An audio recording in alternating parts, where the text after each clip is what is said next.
Today we're going to dive into the world of Versace the Dreamer. And no, this isn't some sequel to Inception with Leonardo DiCaprio dousing himself with thousands of bottles of perfume, although that would probably make a good box office hit. Leonardo, I'll be waiting on your call. In the meantime, we're going to talk about the fragrance to see if this will make you dreamy or just turn you into a snoozer. Some interesting history behind this fragrance. This was actually Gianni Versace's last creative project before he was assassinated on July 15th, 1997, on the doorstep of his Miami estate. So not only does this have history, I've also heard that it's quite good, and I have yet to smell it. So this is also going to be a first impressions as well as a review. I actually picked up this fragrance for $21.99 at Shoppers Drug Mart. It is super affordable. Unfortunately, it was only in 50 ml, but if I like it a lot, I'll probably pick up the 100 ml. Although the original was released in 1996, this one was actually released in the mid-2010s. So when you look it up online, you're gonna find two different versions. However, the original is actually quite hard to come across. I tried my best and I couldn't. I would really like to get my hands on the original. Maybe I'll eventually do a video where I compare the two. I really like the design features. It looks very elegant and classy. I really like the Medusa head being see-through on the front and the gold trim on the top. This atomizer is built in, there is no cap. So let's give this my first impressions. Let's see what I think. Let that dry down. It's very alcoholic off the top. This is eau de toilette concentration, so the fragrance oil concentrations are a little bit on the lighter side.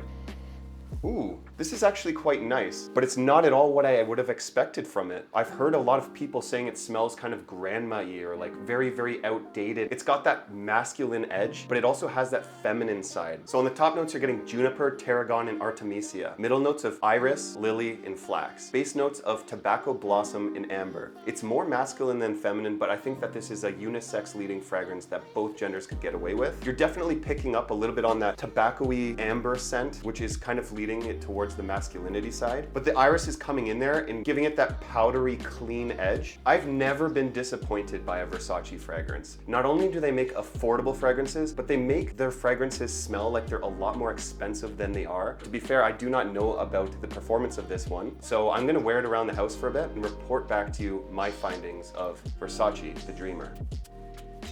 So it's been about 6 hours I've been wearing this and I've pretty much gathered everything I need to know. The projection is not a powerhouse. I don't know why I was expecting a powerhouse, maybe because of things like Eros, but this is actually rather closer to the skin. I think projection was around maybe 1.5 feet for around the first hour to 1.5 hours. Then it died down closer to the skin. It wasn't necessarily a skin scent throughout its duration, but it hovered just above the skin. When you walk by people, it does create a very intimate sillage where someone's gonna smell you. If you're walking by a woman, she's gonna kind of turn ahead a little bit. It has a little bit of a mysterious aura when you wear something like this that people are gonna kind of want to learn a little bit more about you. You seem like the boss. You seem like you have your stuff together, presenting yourself to the world, and you're not afraid to show who you really are. This is that type of fragrance. This lasted me around 4 to 6 hours. I think more towards the middle of around 5 hours. Some people have said that this is a powerhouse fragrance that's gonna last you 12+ hours. I just couldn't see that. First of all, it's eau de toilette concentration. You do smell a lot of alcohol off the top. So usually when that happens, the combination of the two, you do not get longevity. That is where this one suffers, in my opinion. Because of the price point of this, I think that you can apply this one generously. I don't think between 7 to 10 sprays could hurt anyone. Guys, to be fair, I'm giving Versace the Dreamer a solid...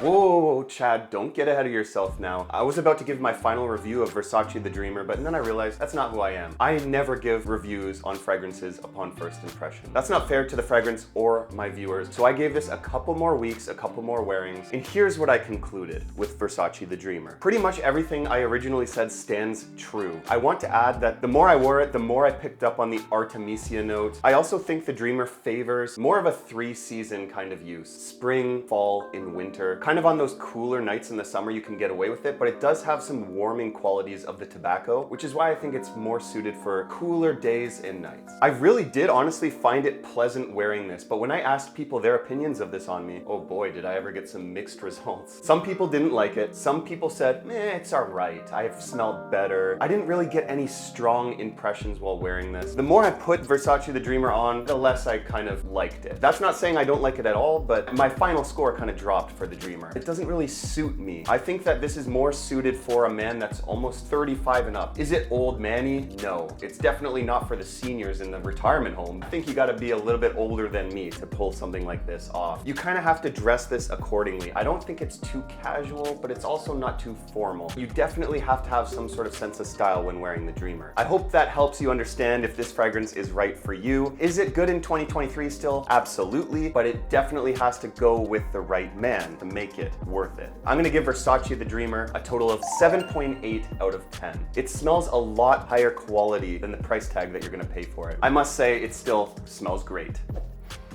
I recommend you check out some of my other Versace reviews, which I will link to right here. I'll see you over there. Thanks for watching. I love you all.